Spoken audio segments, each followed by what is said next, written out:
probably the most common concern we had to field from parents was very much around that digital connectivity. We live in a very rural part of Powys, and connectivity is very much an issue, but also the devices as well. It was important to make sure students had the hardware to access the curriculum.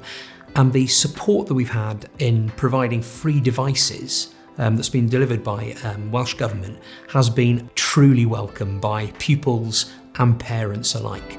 All of our Year 12 students were given a laptop, and I've seen firsthand how it's allowed them to continue with their learning, whether it's in the earlier firebreaker or in this longer lockdown, and to keep in contact and in touch with us as staff much more regularly.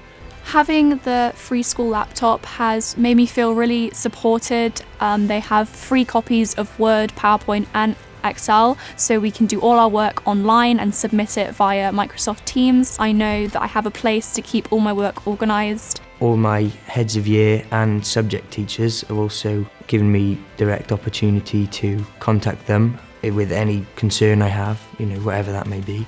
We've been very thankful that they've been able then to access the online provision rather than being digitally excluded. The free devices are brilliant, absolutely fantastic in terms of creating a level playing field and enabling more pupils to access the online content that we've provided for them.